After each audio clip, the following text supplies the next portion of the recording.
నమస్తే, తెలుగు న్యూస్కి స్వాగతం. నారా చంద్రబాబు నాయుడు గారు 2023 సెప్టెంబర్ 9న అంటే ఇదే రోజు ఓ 2 ఏళ్ల కిందట నంద్యాలలో ఒక కార్యక్రమంలో ఉండగా అర్ధరాత్రి ఆయన అరెస్ట్ చేసిన విషయం మనందరికీ తెలుసు.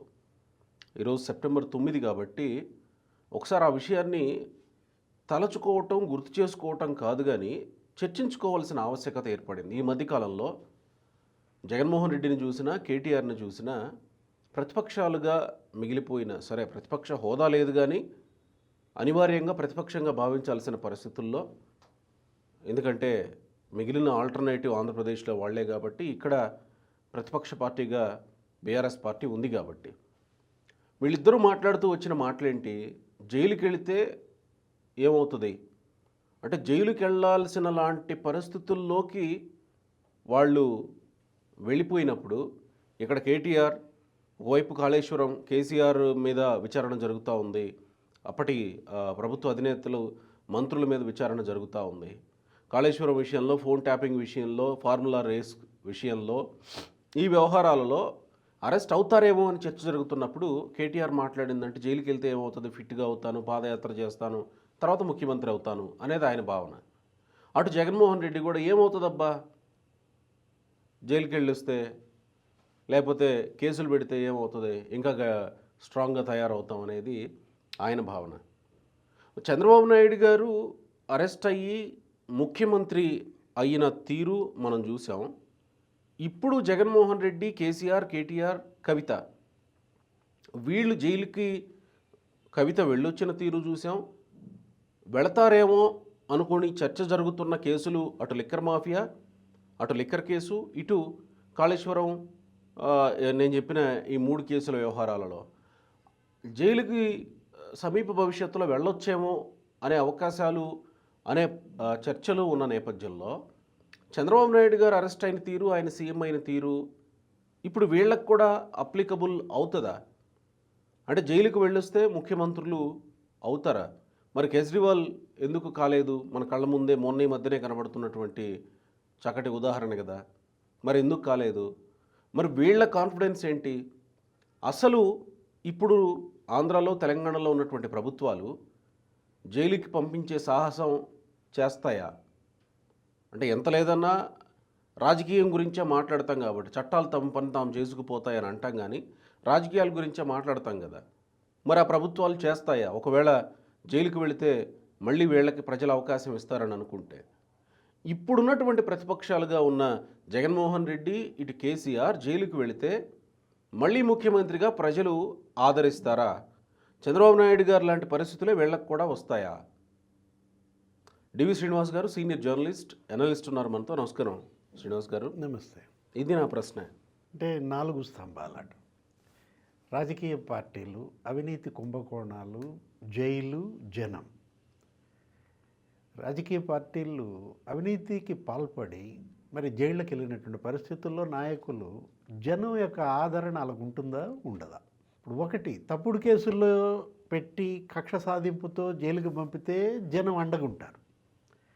అదే నిజంగానే అవినీతికి పాల్పడి వాళ్ళు జైలుకి వెళ్తే జనంలో ఎటువంటి సానుభూతి రాదు అనేది గత దృష్టాంతాలు.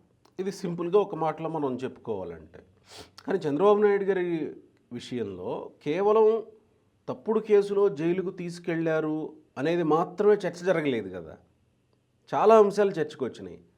కానీ ఇప్పుడు ఒకవేళ 2 తెలుగు రాష్ట్రాల్లో ప్రతిపక్షాలలో ఉన్నటువంటి వ్యక్తుల్ని జైళ్ళకు పంపాలంటే కనుక కేసు విషయమే చర్చ జరుగుతుందా, లేదా వాళ్ళు చేసిన అభివృద్ధి మీద చర్చ జరుగుతుందా, లేదా ఈ వయసులో, సరే చంద్రబాబు నాయుడు గారి మీద వయసు కూడా ఒక సానుభూతి ఫ్యాక్టర్ పనిచేసింది, ఈ వయసులో అరెస్ట్ చేస్తారా ఇలా అని.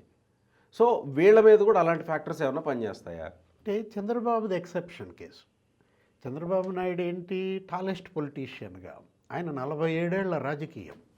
ఆయన ఏంటి అసలు చిన్న వయసులో ఎమ్మెల్యే అయ్యాడు, 28 ఏళ్లకే ఎమ్మెల్యే. లేదు, చిన్న వయసులో మంత్రి అయ్యాడు 30 ఏళ్ళకి. నెక్స్ట్ అసలు చిన్న వయసులో ముఖ్యమంత్రి అయిపోయాడు 45 ఏళ్ళకి. అంటే అది అసలు అన్బీటబుల్ రికార్డ్స్. ఇప్పటికీ 15 ఏళ్ళు ఆయన ముఖ్యమంత్రిగా ఉన్నాడు. అసలు 4 సార్లు గెలిచాడు. ఇది 4.0 ఇప్పుడు నడుస్తోంది. అంటే ఒక 15 ఏళ్ళు అపోజిషన్ లీడర్గా ఉన్నాడు. అసలు ఎప్పుడో 30 ఏళ్ల క్రితం ముఖ్యమంత్రి. అవును. అంటే యాక్చువల్గా సమకాలీన భారతదేశ రాజకీయాల్లో అంత టాలెస్ట్ పొలిటీషియన్ కానీ, అతనితో అనుభవంలో కానీ, లేకపోతే పరిపాలన దక్షతలో కానీ. ఇప్పుడు ఒకటి మీరు అన్నారు, చంద్రబాబుని జైలుకి వెళ్ళినప్పుడు చర్చ రకరకాలుగా జరిగింది. ఆయన చేసిన అభివృద్ధి కార్యక్రమాలపై చర్చ ఎక్కువ జరిగింది. కారణం ఏంటి? వీళ్ళు పెట్టింది తప్పుడు కేసు కాబట్టి. నెక్స్ట్ అసలు మీరు అన్నది ఏది, ఇంత సర్వీస్ చేసినాడికి ఇదా ప్రతిఫలం? ఇప్పుడు తనేంటి సంస్కరణలు తీసుకురావటం, ఆయన నిందలు మొయ్యడం, అనేక సందర్భాల్లో కింద పడి మళ్ళీ పైకి లేచాడు. పడి లేచిన కెరటంలాగా తన రాజకీయ జీవితం నడిచిన దీంట్లో ఆయన అరెస్ట్ చేసినప్పుడు ఏం జరిగింది? అసలు ఆ కేసు ఏంటి? Skill development case. అంటే లేని కేసు, జరగని అవినీతి. అసలు గమ్మత్ ఏంటంటే అప్పుడు ఆ స్కిల్ డెవలప్మెంట్ వల్ల బెనిఫిట్ పొందిన స్టూడెంట్స్ వాళ్ళ పేరెంట్స్ బయటకు వచ్చి, ఎంతైంది నా బిడ్డకి ఈ ప్రభుత్వం చదువుకి ఖర్చు పెట్టింది ఎంత? 25,000, 20,000, ఆ డబ్బు నేను ఇచ్చేస్తా, ఆయన వదలండి అన్నట్టుగా. ఫర్ ద ఫస్ట్ టైం ఏది అసలు భారతదేశ చరిత్ర కాదు, ప్రపంచ చరిత్రలో ఒక నాయకుడిని జైలుకి పంపితే అసలు అన్ని దేశాల్లో జనం రోడ్ల మీదకి రావటం, వాళ్ళందరూ ఆయన వల్ల బెనిఫిట్ పొందినటువంటి స్టూడెంట్స్ మరి వేరు వేరు చోట్ల ఐటీ నిపుణులుగా సెటిల్ అయిపోయారు. దగ్గర దగ్గర 80 దేశాల్లో రోడ్ల మీదకి వచ్చారని. ఇక్కడ హైదరాబాదులో అసలు ఒక పెద్ద సభ, గచ్చిబౌలిలో జరిగినటువంటి ఐటీ నిపుణులు కావచ్చు, ఇతర సెక్టార్ పీపుల్ కావచ్చు, అసలు మెట్రో విత్ సిబిఎన్ అంట. అసలు ఏ రకంగా జనం రెబల్ అయ్యారు, రివోల్ట్ అయ్యారు, ఆయనకు అండగా నిలబడ్డారు. అంటే ఒకటి అదే మనం అనుకుంటుంది, అవినీతిపై చర్చ జరగాలి. ఏ నాయకుడినైనా అరెస్ట్ చేస్తే గతంలో కానీ వర్తమానంలో కానీ అతను చేసిన అవినీతి కుంభకోణాలు, అంత వసూళ్ళు చేశాడంట, ఇంత దందా చేశాడంట, ఇక్కడ భూ కబ్జాలు చేశాడు, లేకపోతే మనీ లాండరింగ్, ఏదో మనీ రూటింగ్ ఇప్పుడు జరుగుతున్నాయి కదా. అదే అదే ఇప్పుడు లిక్కర్ గురించి చర్చ జరుగుతుంది, కాళేశ్వరం గురించి చర్చ జరుగుతుంది, ఫోన్ ట్యాపింగ్ గురించి చర్చ జరుగుతుంది. స్కిల్ డెవలప్మెంట్ గురించి జరిగిన చర్చ ఏంటి? ఒకటే చర్చ, అన్యాయంగా అక్రమ కేసు పెట్టారు అనే చర్చ మాత్రమే జరిగింది. మరి ఇప్పుడు వీళ్ళకి అరెస్ట్ చేయాల్సిన పరిస్థితి వస్తే అదే పరిస్థితులు వీళ్ళకి కూడా ఉంటాయా? ఇప్పుడు ఏంటంటే ఇక్కడ కేటీఆర్ అన్నాడు ఈ ఫస్ట్ టైం ఈ మాట. ఏమని? కవిత జైలుకి వెళ్ళినప్పుడు ఏదో సందర్భంలో ఎక్కడెక్కడో మాట్లాడుతూ రేవంత్ రెడ్డి జైలుకి వెళ్ళాడు, సీఎం అయ్యాడు, చంద్రబాబు జైలుకి వెళ్ళాడు, సీఎం అయ్యాడు, అంతకుముందు జగన్మోహన్ రెడ్డి జైలుకి వెళ్ళాడు, సీఎం అయ్యాడు, అట్లాగే ఏముంది అందులో జైలుకి వెళ్తే సీఎం అవుతారన్నాడు. మొన్న కూడా ఏమన్నాడు? జైలుకి వెళ్తే ట్రిమ్ అవుతాను, లేకపోతే బయటకు వచ్చి పాదయాత్ర చేస్తాను, మరి సీఎం అవుతానన్న దీంట్లో ఇక్కడ మీరు ఇది ఈ టైపు ఈ వెర్షన్ని ప్రజలపై రిజిస్టర్ చేద్దామనా? ఏంటి ఇదేమన్నా మైండ్ గేమా? లాజిక్. మీరు చేసిన అవినీతి కుంభకోణాలని డైల్యూట్ చేసే, డిమినిష్ చేసే ఒక మైండ్ గేమా? లేదు ప్రజల్లో ఇక ఇది అక్కడ రిజిస్టర్ చేసుకుని ఈ విధంగా మళ్ళీ ఎక్కుదామనా? జనం పిచ్చోళ్ళ. ఇప్పుడు జనం తయారు చేసిన నాయకులకే ఇంత తెలివితేటలుంటే జనానికి ఇంకెంత తెలివితేటలు ఉండాలి? మీరు నాయకులైంది ఎవరి వల్ల? జనం వల్ల. అట్లాంటి జనాన్ని ఏదో పిచ్చోళ్ళను, కొంతమంది ఏమంటారు, జనం కంట జ్ఞాపక శక్తి తక్కువ అంట. వీళ్ళ వెర్షన్స్ ఎలా ఉంటాయంటే అటు కొంతమంది జర్నలిస్టులు రాసినా లేదు, జనం జ్ఞాపక శక్తి తక్కువ అంటే మీరు పిచ్చోళ్ళు. కాకపోతే వాళ్ళు సమయం కోసం వేచి ఉంటారు, ఇవ్వాల్సిన తీర్పు ఇస్తారన్నమాట. ఒకటి ఇక్కడ చంద్రబాబుని ఆయనపై కేసులు ఏమని అప్పుడు ఆ రోజు జగన్మోహన్ రెడ్డి ఫస్ట్ 3,000 కోట్ల అవినీతి అన్నారు. ఆ స్కిల్ డెవలప్మెంట్ ఏదో 300 కోట్ల అవినీతి అని వాళ్ళు కొద్దిగా తగ్గించారు. తర్వాత 30 కోట్లు పట్టుకున్నాం, అదేదో ఎలక్టరల్ బాండ్స్ వాళ్ళ పార్టీ ఖాతాల్లోకి వెళ్ళాయన్నారు. అది నిలబడలా. చివరికి ఏం చేశారు? ఏదో 3 కోట్లు ఎవడో థర్డ్ పార్టీ వాడు వీళ్ళ దగ్గర ఏదో కొన్న ఎక్విప్మెంట్ తాలూకు GST ఎగ్గొట్టాడు. అంటే ఏంటంటే అసలు లేని కేసు జరగని అవినీతి అంటోందన్నమాట. అప్పుడు అందరూ అన్నారు, పివి రమేష్ మీకు గుర్తుండదు, పి రమేష్ ఐడియా అది మా- రిటైర్డ్ మాజీ ఐఏఎస్. అసలు జగన్మోహన్ రెడ్డికి సీఎంఓలో ఆయన కూడా చేశాడు. అవును. ఆ పివి రమేష్ ఏమన్నాడు, దీన్ని ఒక జగ్లరీ అన్నాడు. చంద్రబాబు కేసుని జగ్లరీ అంటే మామూలుగా ఏదేదో ఫంక్షన్స్లో మనం కూడా చూస్తుంటాం. ఏదైనా పార్టీలకు వెళ్తే నైట్ టైము వాళ్ళేంటి బంతులు ఇట్లా ఎగరేసి పట్టుకుంటూ ఉంటారు. సర్కస్లో బంతులు ఇట్లా ఎగరేసి పట్టుకుంటా అంటే అసలు ఇప్పుడు ఎల్వి సుబ్రహ్మణ్యం ఫైర్ అయ్యాడు ఆ ఒక్క కేసులో. వీళ్ళంతా ఎవరు? జగన్మోహన్ రెడ్డి పేషీలో పనిచేసినాడు. అది కీలకమైన అధికారులుగా చేసిన వాళ్ళే కదా. ఫస్ట్ చీఫ్ సెక్రటరీ కదా జగన్మోహన్ రెడ్డికి సీఎంగా ఎల్వి సుబ్రహ్మణ్యం. ఎల్వి సుబ్రహ్మణ్యం. అవును. అంటే అసలు ఏమన్నాడు అతను? అసలు ఈ రకంగా మీరు ఇప్పుడు ఒక దర్యాప్తు సంస్థ రాజ్యాంగాన్ని డిసైడ్ చేస్తుందా అని అన్నాడు. ఇప్పుడు స్పెషల్ ఇన్వెస్టిగేషన్ టీములు కాన్స్టిట్యూషన్నే ధిక్కరిస్తున్నాయంటూ ఎల్వి సుబ్రహ్మణ్యం మాట్లాడిన మాటలు గుర్తొస్తున్నాయి. అంటే జగన్ కేవలం కక్ష సాధింపుకే చంద్రబాబును అరెస్ట్ చేశారు, నన్ను జైల్లో పెట్టారు కాబట్టి ఆయన జైల్లో పెట్టాలా, నా అఫిడవిట్ ఎటు పాడుపాడైంది. ఇప్పుడు ఆయన ఎలక్షన్ అఫిడవిట్ జగన్మోహన్ రెడ్డిది మీరు చూస్తే 32 పేజీలు ఉంటాయి. కేసులు ఉంటాయి. 32 పేజీల్లో ఫస్ట్ పేజీ ఒకటే ఆయన ఫోటో, ఆయన అడ్రస్ ఉంటుంది. ఆ 31 పేజీలు 15 పేజీలు కేసులు ఉంటాయి, 16 పేజీలు అక్రమాస్తులు ఉంటాయి. అంటే నా అఫిడవిట్ ఎటు నేను పాడు చేసుకున్నాను కాబట్టి వీళ్ళందరూ అఫిడవిట్లు పాడు చేయాలా? పాడు ఏది ఒక రకంగా ఏంటంటే వీళ్ళందరిపైన ఎవరిని కదిలిచ్చినా 23 కేసులు, 17 కేసులు, 18 కేసులు. నిన్న కూడా ఏదో ఏడీఆర్ గురించి రాస్తూ వాళ్ళ మీడియాలో ఇది ఒక క్రిమినల్ క్యాబినెట్, ఇది ఒక క్రిమినల్స్ అసెంబ్లీ అన్నట్టుగా రాశారు. ఇప్పుడు ప్రజెంట్ అసెంబ్లీ ఆంధ్రప్రదేశ్ లేకపోతే చంద్రబాబు క్యాబినెట్ని అందులో ఒక కాలం పెట్టాలి.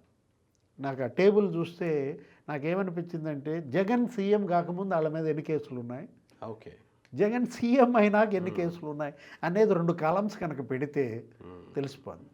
ఇప్పుడు చంద్రబాబు మీద ఇప్పుడు 23 కేసులు ఉన్నాయి అనుకో, జగన్ సీఎం అయినాక 22, అంతకుముందు ఒకటే. అది కూడా ఆ బాబ్లీ ప్రాజెక్ట్, ఆ ముట్టడి, ఆ ధర్మాబాద్ మహారాష్ట్రలో అరెస్ట్ అయింది. ఇది ఏదో స్కూల్లో పెట్టారు, ఆ స్కూలే జైలు అన్నారు. వీళ్ళందరినీ అప్పుడు నామా నాగేశ్వరరావు, అందరూ తెలంగాణ లీడర్స్ అంతా ఉన్నారు. వీళ్ళందరినీ కూడా ఆ ఒక్క కేసు తప్ప ఆయన మీద అసలు కేసులు లేవు. అట్లాంటి వాడిపైన అన్ని కేసులు పెట్టారంటే ఒకటి ప్రజలు అంత పిచ్చోళ్ళు కాదంటోంది అదే. జగన్మోహన్ రెడ్డిపై కేసులు వేరు, లేకపోతే ఇప్పుడు ఈ కవితపై కేసులు పడ్డాయి, ఆమె జైలుకి వెళ్ళింది. ఏది ఆ లిక్కర్ కేసే కదా. లిక్కర్ కేసు అనేది అసలు వాళ్ళ జనం మాత్రం క్షమించే ప్రసక్తి లేదు. అదేంటది? అది మద్యం. వాళ్ళ ఆరోగ్యాలు చెడగొడుతున్నారు. డైరెక్ట్ ఇంపాక్ట్ కదా జనాలు. ప్రజారోగ్యాన్ని పాడు చేసి దానిలో వీళ్ళు కక్కుర్తి పడ్డారంటే అది ఇన్హ్యూమన్ కాదు. అసలు మొన్న జరిగిన లిక్కర్ స్కాములన్నీ కూడా అది హ్యూమన్ ట్రాజడీ. అదేంటి? అది ఒక మానవ విషాదం అన్నమాట. ఒక సామూహిక అత్యాహాండగా చూడాలి. ఒక తూర్పుగోదావరి జిల్లాలోనే ఈ జే బ్రాండ్ మద్యం దాగి నీకు దగ్గర మరి 7,000 మంది చనిపోయారంట. ఏది జగన్ 5 ఏళ్లలో అంటే తూర్పుగోదావరి జిల్లాలో 7,000 మంది అంటే మరి 13 ఉమ్మడి జిల్లాలో లెక్కేసుకోండి, 13 ఏళ్ళు 91,000 మంది చనిపోయి ఉంటారు ఈ మద్యం వల్ల. 45 లక్షల మంది ఆరోగ్యాలు దెబ్బతిన్నాయని కదా. అట్లాంటి కేసులో సానుభూతి వస్తుందా? ఇప్పుడు ఎందుకు మేము బీఆర్ఎస్ఏ మనం చూసాం. బీఆర్ఎస్ అసెంబ్లీలో ఎంత % ఓటు వచ్చింది? కవిత జైలుకి వెళ్ళకముందు బీఆర్ఎస్కి పడ్డ ఓట్లు 38% ఏం పడ్డాయి. కవితని జైలుకి పంపించారు, వెంటనే పార్లమెంట్లో 4 నెలల తేడాతో ఎంత ఓట్ బ్యాంక్ పడిపోయింది? 17%కి వచ్చి 20% పడిపోయింది. అంటే అది మద్యం కుంభకోణంలో కవిత జైలుకి పోవటం వల్ల జనాలు నమ్మారు. ఎస్, వీళ్ళు చేసి ఉండొచ్చేమో అనే చర్చ జనాల్లో ఉంది, నమ్మారు.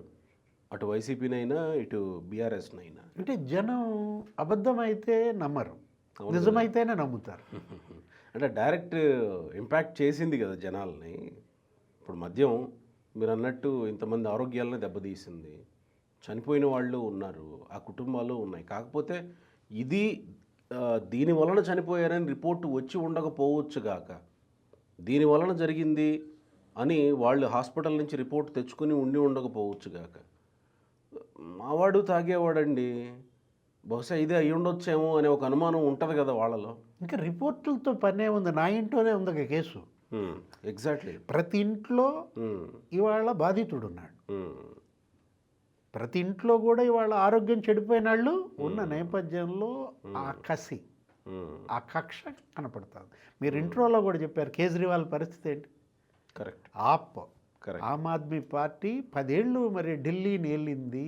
అసలు అది ఒక పెద్ద జాతీయ పార్టీ అయిపోయింది. అవును. మనకి కాంగ్రెస్ పార్టీ గోవాలో కూడా 2 గెలిచింది కదా సీట్లు. మధ్యప్రదేశ్, బీహారు, అటు పంజాబ్, మొత్తం అసలు కాంగ్రెస్ కన్నా ఇవాళ ఆపే పోటీ బీజేపీ కనపడింది ఒక రకంగా. అలాంటిది ఇప్పుడు అసలు ఆప్ ఉందా? ఆయన ఎవరు, వాళ్ళ కన్వీనర్ ఎవరు, హెడ్ అరవింద్ కేజ్రీవాల్ ఓడిపోయాడు అసెంబ్లీకి పోటీ చేసి.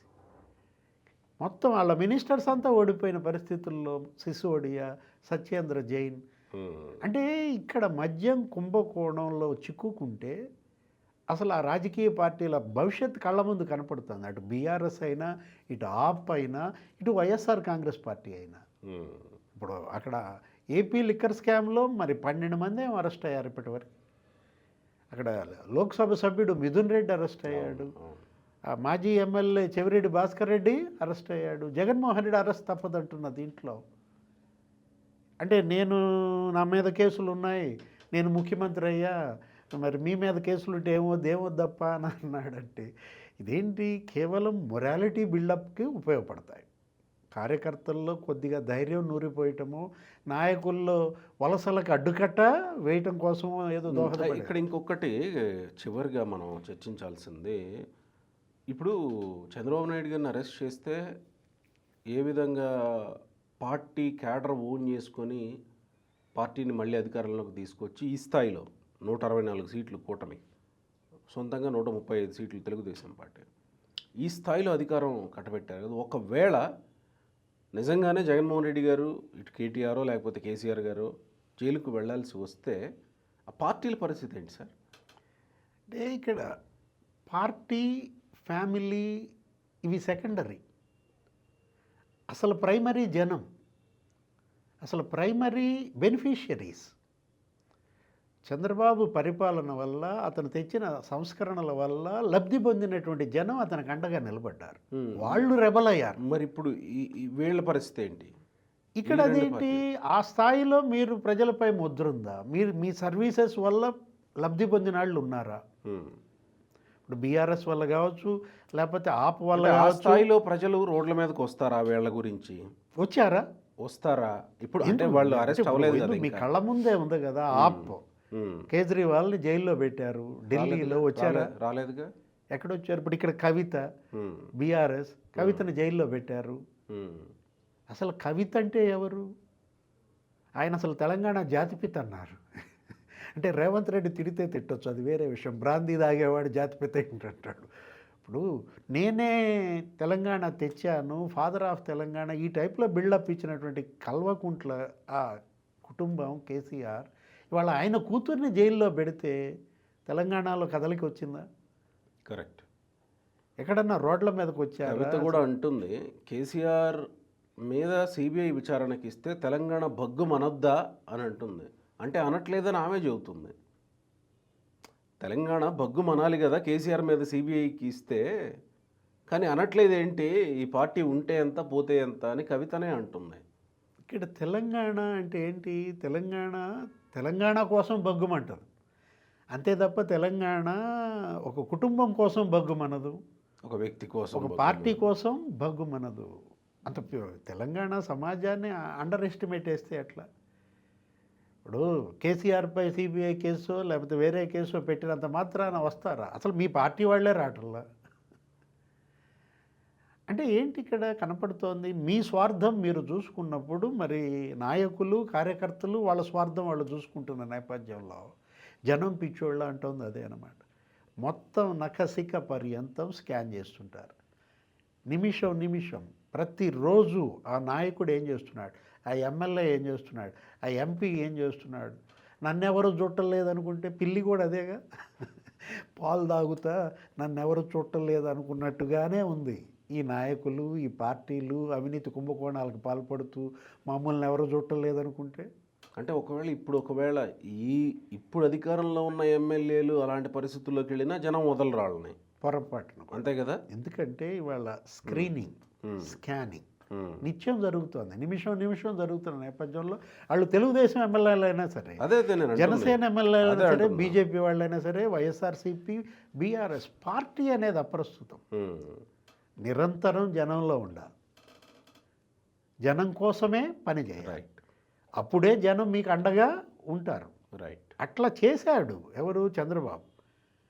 కాబట్టి అతనికి అది కలిసి వచ్చింది. అక్కడ చంద్రబాబు గెలుపులో ఆయన యొక్క మళ్ళా 4.0 రాకలో పార్టీ పాత్ర ఎంత, ఆయన కుటుంబం పాత్ర ఎంత, వాటిని మనం డిమినిష్ చేయటం లేదు. వాటికన్నా కూడా అతని సర్వీసెస్, జనం పాత్రే. అతని వల్ల బెనిఫిషియరీస్ ఉమ్. వాళ్ళు తిరగబడ్డారు, వాళ్ళు అండగా నిలబడ్డారు. ఇదంతా కూడా ఫ్లరిష్ అయింది. రైట్. ఏది అటు ఫ్యామిలీ అండగా నిలబడింది. మేడం భువనేశ్వరి నిజం గెలవాలి అంటూ ఆమె జనంలోకి వెళ్ళింది. కొడుకు మరి నిలబడ్డాడు, యువగళం, అతని పాదయాత్ర, ఇవన్నీ కూడా ఏంటన్నమాట కేటలిస్టులు. అంటే ముందు ఇప్పుడు కెటలిస్ట్ ఏం చేస్తుంది? ఉత్ప్రేరకం అనేది నీకు యాక్షన్ని స్పీడ్ చేయడానికి పనికొచ్చుద్ది.